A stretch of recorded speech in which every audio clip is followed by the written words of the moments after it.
just as men collectively feel most comfortable with the thoughts and the movements of dead men,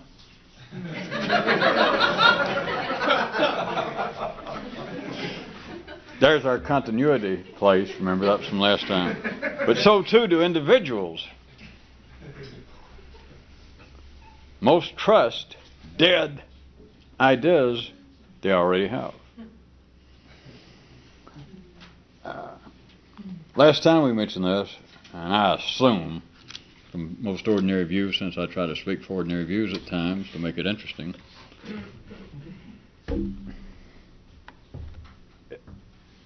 it can at first blush sound just a wee bit as strange. But there is no doubt once you see it that all the human institutions, the most revered institutions, let's start pretending we're talking about out there. Because if it's out there, of course, then you being an ordinary person, you can mentally divorce yourself from it. And so, well, yes, things are not exactly perhaps as they should be, or things are a little quirky and funny, but hey, I didn't do it. I don't have anything to do with it. Right. So consider that there is no doubt, if you can get a glimpse of it, that all human institutions, all the way from religions to the world of academia, to morality, to the whole basis of what appears to be civilization, is based upon the fact that only that which is dead can be taken seriously enough to be the foundations for something as important as convenience stores, religion, etc.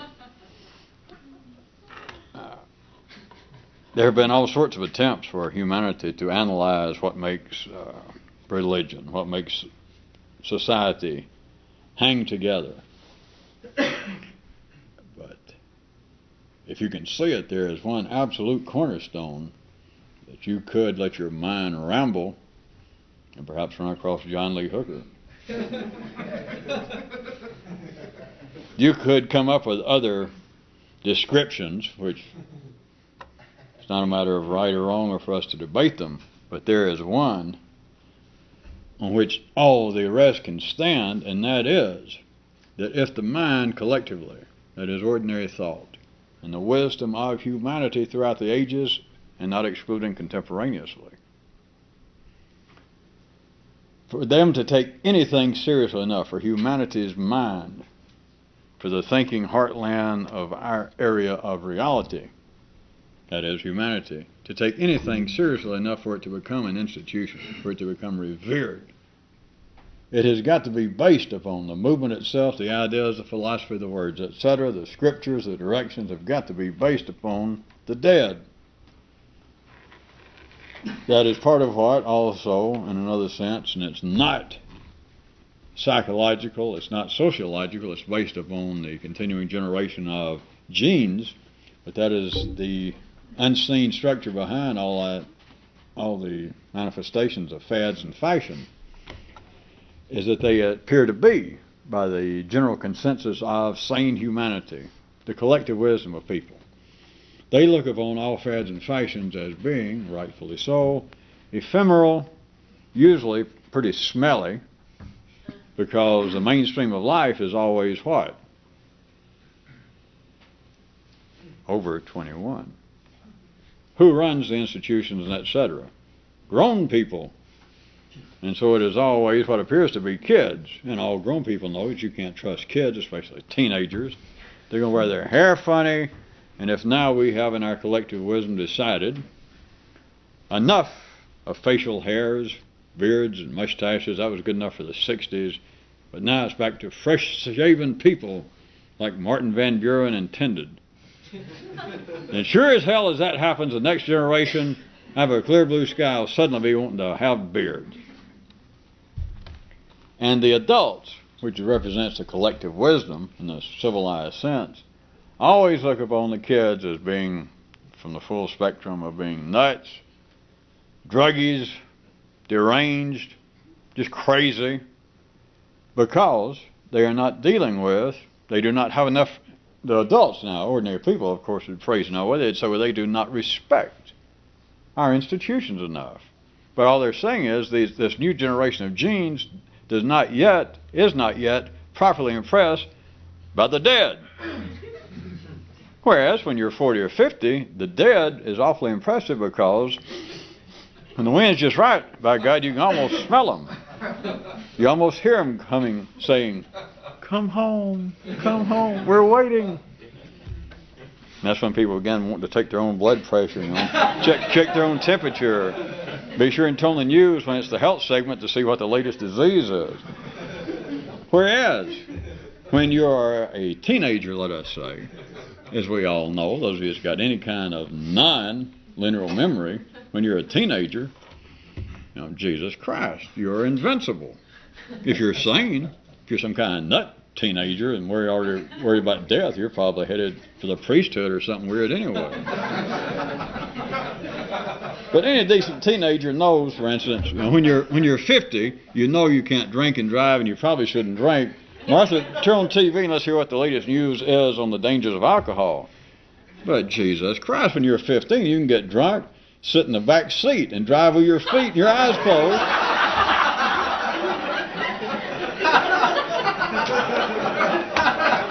And not only get home, but know you'll get home. There's no doubt.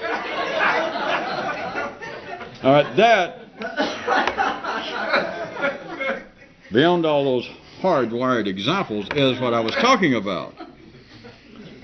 Now, that would be the kind of thing, the reason that you laugh in recognition is that it is how things happen, and now that some of you are over the age of driving from the back seat blind drunk with your feet, you think, well, boy, it's a miracle I got through that. Now, boy, I wouldn't want my children to do that. And in fact, if I see any children, I'll be sure and tell them, children, don't you ever do that. And of course, the only people that tell children, whatever you do, don't do that, are people that can't do that. It has to do with, back to what we were saying, believe it or not, the collective wisdom of man, which is always represented by grown people, not children. Children got better things to do. The collective wisdom only has respect, only feels comfortable.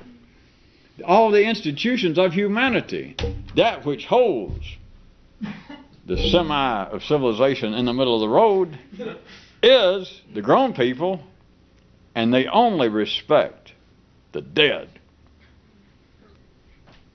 The older you get, some of you know this is not sociology anymore. I hate to point it out, but some of you are getting old enough to know.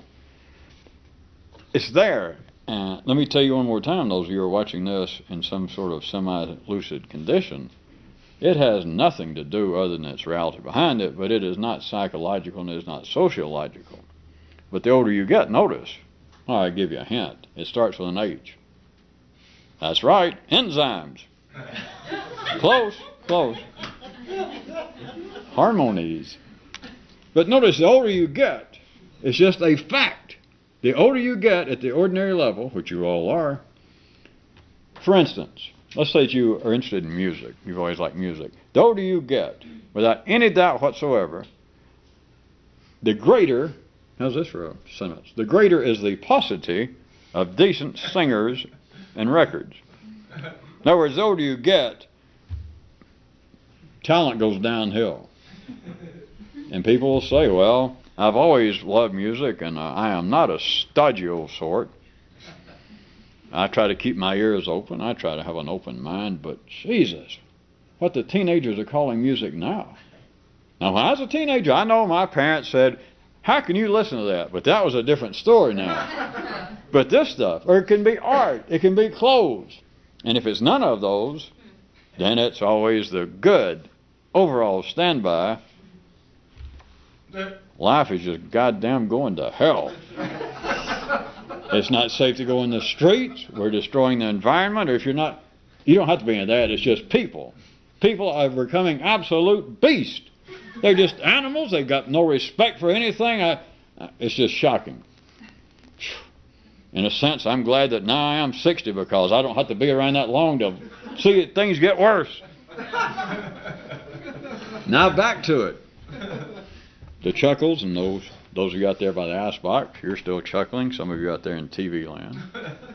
The reason that this is true, the reason that it sounds funnier, that you can have pictures and you glance off and think, God damn, that's right. The only reason that's right is the fact that the collective wisdom of man is most comfortable, to say the very least, as you should be seeing now, but to quote myself to begin with, they are most comfortable with the thoughts, the movements. When I say movements, like the establishment of a religion, a political persuasion, an economic philosophy. The collective wisdom that is civilization, that is the blossoming of man's secondary realm. It is always most comfortable. Now, since I've said it 3 or 4 times, are you beginning to see it should be in quotation marks or light italic? That is, most comfortable is kind of an understatement. It's kind of misdirection. Like, look over there, is that David Copperfield?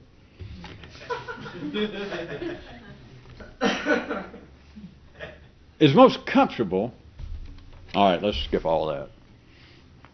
The collective wisdom of man, back to the Kyroots from last time, can only take in a serious way the ideas, everything. We can only take that seriously which is dead. Now just look. We've made enough jokes, and you see the reality of what I was pointing out, that that's not open about teenagers and that kind of apparent byplay and tug-of-war, that's not open to interpretation or argument. I just point out the fact. But here's what it's based on, is exactly what I started out trying to get you to consider. Once people reach what we were calling middle age, the collective wisdom, the proper wisdom, the collective thought, ordinary humanity, it is held together, it runs its due course, it is a continuing accommodation of the future, no matter how strange it looks to individual minds. It is still rolling in the direction that's going to accommodate the future, which is not that far away. But it is all on the basis that it can only take serious that which is dead. Because anything going on now, for instance, let's assume that you're just ordinary, we're just talking about an ordinary sane person, not a fanatic, who's religious, goes to church, not overly religious, so we'll talk about an Episcopalian. How about that? Just an ordinary person, that's part of their civilized demeanor. They're not a fanatic, but being religious, or at least going to church, is part of being civilized, part of being a member of your community, part of making a living, part of being part of the network, the system. And what do such people, middle class, ordinary people, grown people, how do they look upon an attempted new religion? And not just a real obvious, on the surface, nutcase cult of people that are, cutting off one foot and dyeing their face purple, but just an offshoot, just to say an offshoot of their particular religion. If there's anything going on currently, if there was a guy alive on the street saying, well, the Episcopalian religion has been a godsend to humanity, it's been an absolute benchmark for man's intellectual and spiritual progress, but it needs revising, and I'm here to revise it. If it is something that is alive, now I don't mean if the guy's correct, we're not talking about correct or whatnot. The collective wisdom of man cannot take it seriously. And they don't know why. Of course they can explain why. Well, the reason we don't take it seriously is the guy's not right. Case settled.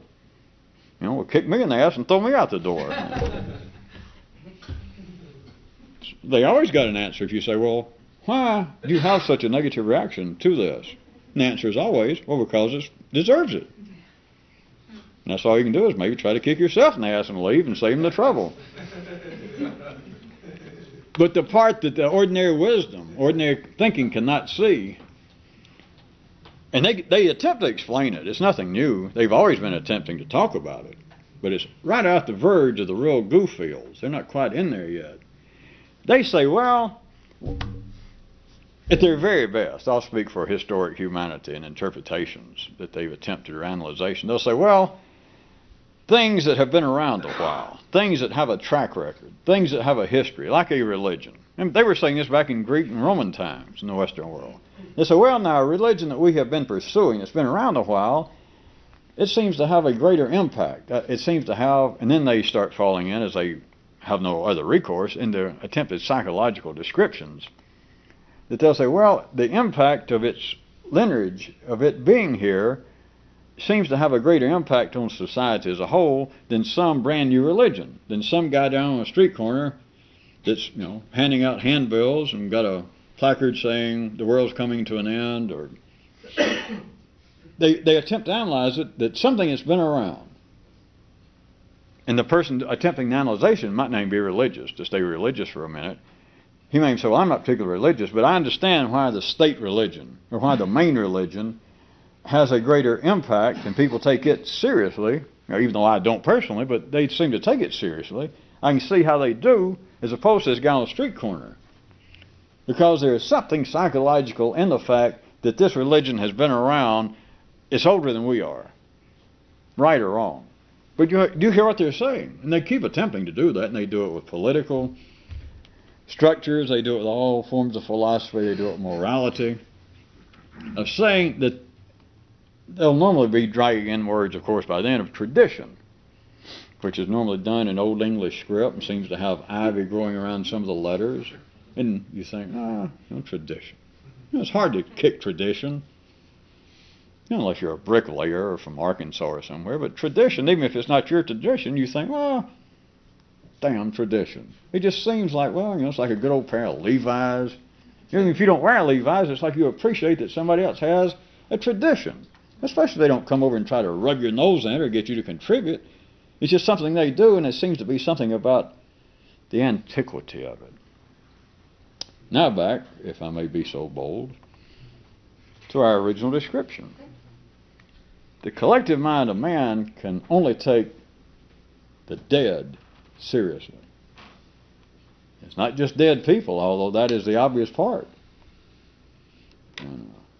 We've hit this once or twice, and I even mentioned it last time. Somebody could come up right now with new versions of the Proverbs from the Old Testament, Ecclesiastes.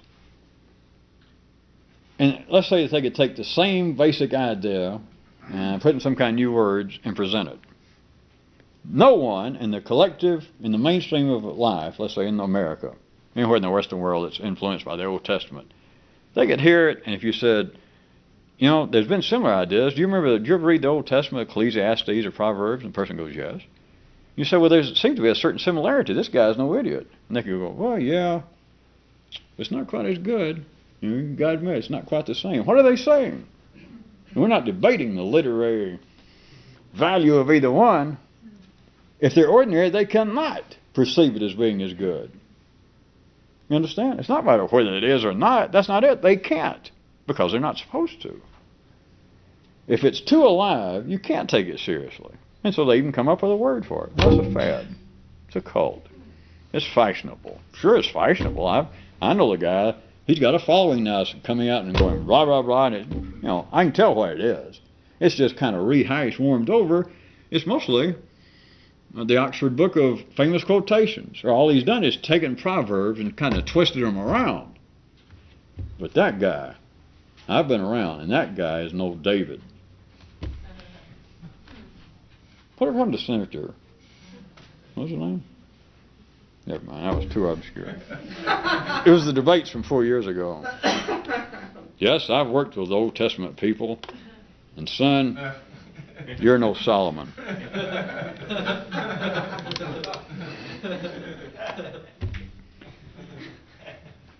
Now back.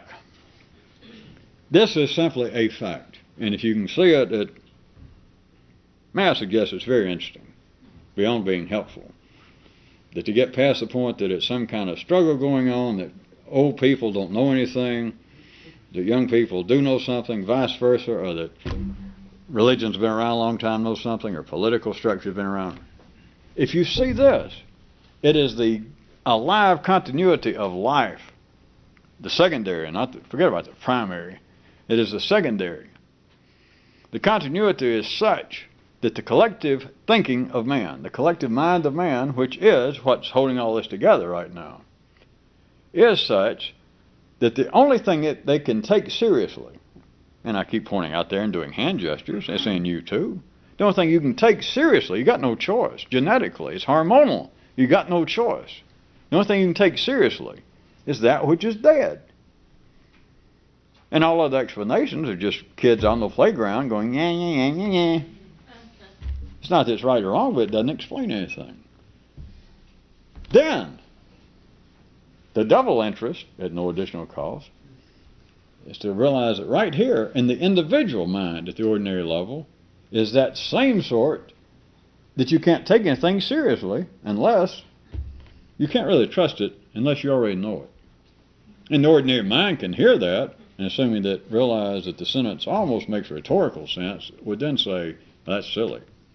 Because as a matter of fact, I, even at my advanced age, I'm no longer a teenager, I am now at night going back to school. I read a lot.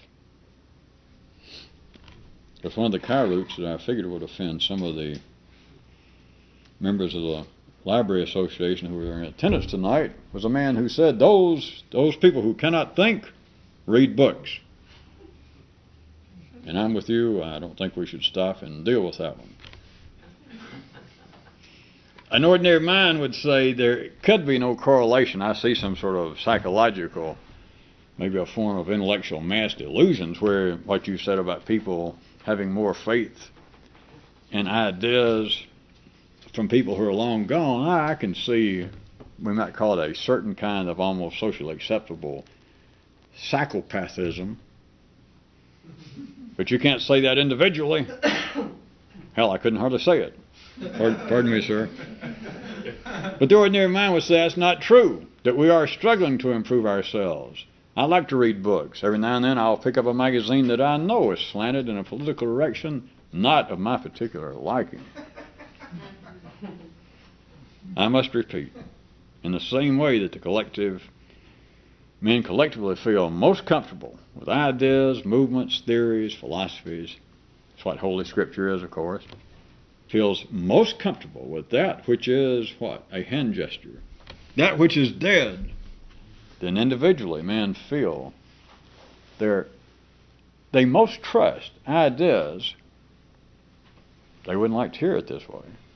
They most trust ideas that they already have, which by their very nature are dead. May I refer you back to a Kyroot tonight over at the old Sorehead's Bar, which I know it was hard. It was no offense to the reader. Even on paper, I guess it was iffy. But the old Sorehead, to attribute it to him to give you some way to weasel out, all you people who live around the Great Lakes. The guy said if it was possible for somebody to actually learn something new, then by God, they didn't know much to begin with, or it couldn't have been possible. You understand? It's like a man who has the world's greatest stamp collection. And if you hear that he got a new stamp, then you got to say, well, his stamp collection wasn't that great, or he wouldn't have needed that. There wouldn't have been room for it. He would have had the stamp collection. So if a man actually knew anything, according to this old Sorehead, if a guy actually knew anything, you understand what we're saying? Knew anything, it's like be at the cutting edge, be the walking, living example, the walking depository of human knowledge. In other words, if you could learn something, you weren't very smart. What the hell was wrong with you? But also remember, as good friend Kyroot has pointed out, there is continually going on in life if you get past the Captain Irony and Mr. Sarcasm's kind of view. There is in life that continuing little scenario that goes on where men attempt to pass himself off as being smarter than they are by pleading ignorance. Such as a man with considered a leading expert in some field and will say, well, that may be true, and I know, yes, I've been recognized and I received the Nobel Prize, and sometimes I even find 3 prizes in a single box of Cracker Jacks.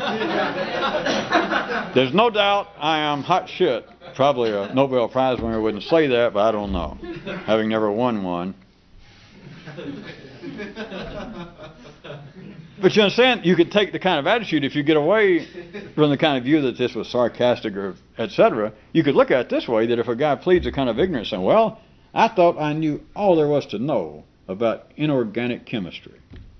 And can you believe, let's say, we're talking about a guy with a prize and a sash, and he's 60 years old, wise. And he says, and can you believe it, the other day I was out gardening, and it suddenly struck me, and don't try to make me make up something about inorganic chemistry, either. And he says, and it suddenly struck me, and it's something new. Or he says, I guess everyone knew that. I just never thought about it. And then you could have the attitude, can you see, that wait a minute, if really being intelligent in this life, let's assume that everybody has a 5-gallon brain, or 5-gallon capacity. If you were smart, the damn thing would be full, right? So the old sorehead was saying, hey, if it is true that somebody can learn something new, the only thing it proved to him was, well, you didn't know much to start with. It wouldn't have been possible to learn something new. Now do you see where we were? No, you don't have to answer. Huh?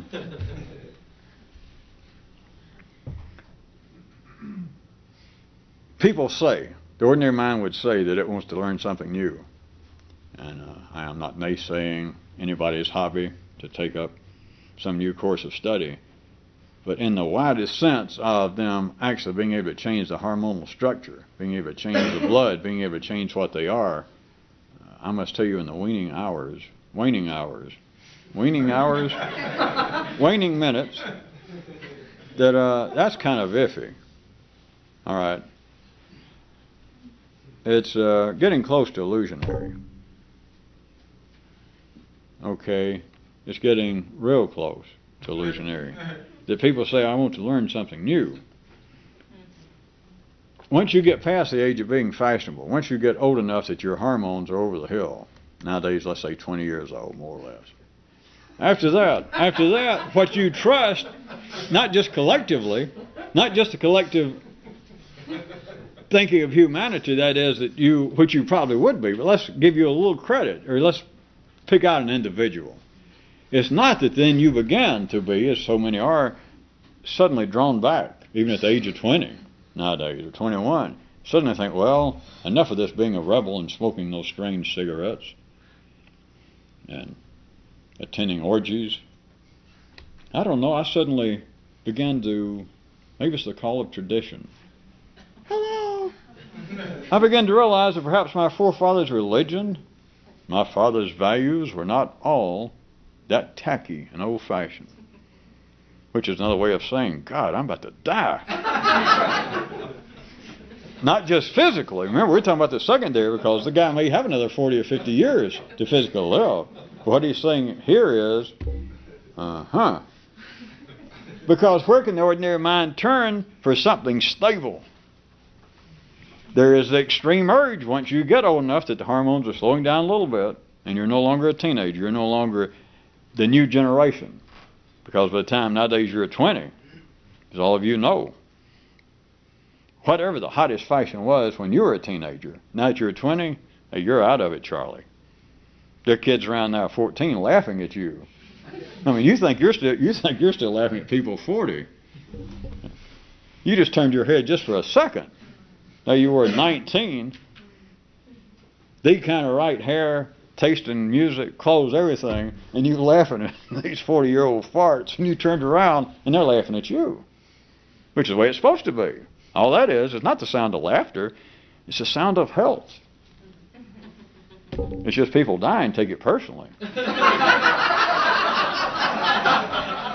Well, in case you never noticed, you walk past the intensive ward in the hospital, if we want to talk metaphorical, and they keep thinking, I wish those kids would turn down those boom boxes out there. Don't they know there are people in here, serious people dying?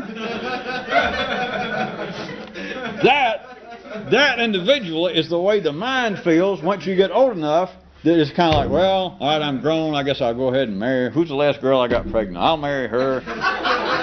And hell, I'll get a haircut or get whatever the decent haircut is, and I'll quit smoking dope in public, and I'll get a job. Then what are you going to think about? Because up to the end, the truth is, in a real sense, you hadn't been thinking. That's what being a teenager is. That's what the fun is. I don't have to think. I'm a teenager. Put another way, It's hormones saying, hey, I can drive drunk and blind because I'm not going to die. There is no sense yet of death because it's still growing. There is no sense of death until anything reaches the point where it's like going up the hill and going down the hill. So, until the hormones realize it's about to die, in a sense you don't really think, which is being free in just an ordinary sense and being fashionable. But then once you hit the top of the hill, let's say 20 more or less, and then the hormones realize we're going to die. Forget physical, because you can live another 60 years. But here, then where are you going to turn to? Who are you going to call? Don't say Ghostbusters. Who are you going to call? Where are you going to look? You're not going to turn around to your contemporaries. You're not going to turn around to these other 20-year-old ex-drunks, potheads, and suddenly one guy that you used to drive around drunk and smoke dope and take all kinds of strange mushroomic toxins into your body, suddenly one of them guys wanders off for 6 months and comes back, and you're in a suit and you got a job, and he comes back and he's wearing towels around his head and a robe. He says, the gods have spoken to me. And you think, yeah, right. Yeah. You realize you're dying. Is that where you're going to look? Not hardly. That's when you begin to think, perhaps my father wasn't wrong. Do they still make Presbyterian churches? Maybe I'll go check one out. I mean, I got to do something. What's the hormones saying? What is the individual mind then saying? Well, looks like it's time to get serious. So, it's time to look where? To the dead. And then once you pass that point, it's real easy. I mean, it's just all, how should we put it? How about downhill? It's smooth sailing. But then the only thing you want to think about is not just collectively. You're not just being part of the collective mind. You're not just attracted to that which is dead, the dead institutions. I mean, they seem to be alive, but they're based upon dead ideas. It's why they're safe and comfortable and meaningful. But then individually, here, hey, listen, I'm grown. I don't think about anything new. It's not a joke. It's not sarcastic. It's a fact. The same way that sane people in the middle of life's sane society only trust that which is based upon dead ideas. They'd call them proven, established, but it's based on dead ideas, individually. Well, if I've already thought it, it can't be entirely wrong. Our feet are seen. Or, as that God said, remember the one that instead of a local God, that instead of, I'm not sure everybody heard it, I liked it. We'll end with this, that local God that instead of saying au revoir, auf Wiedersehen, when he would end a conversation with one of the creatures, instead of that, he would just pleasantly say, don't count on it.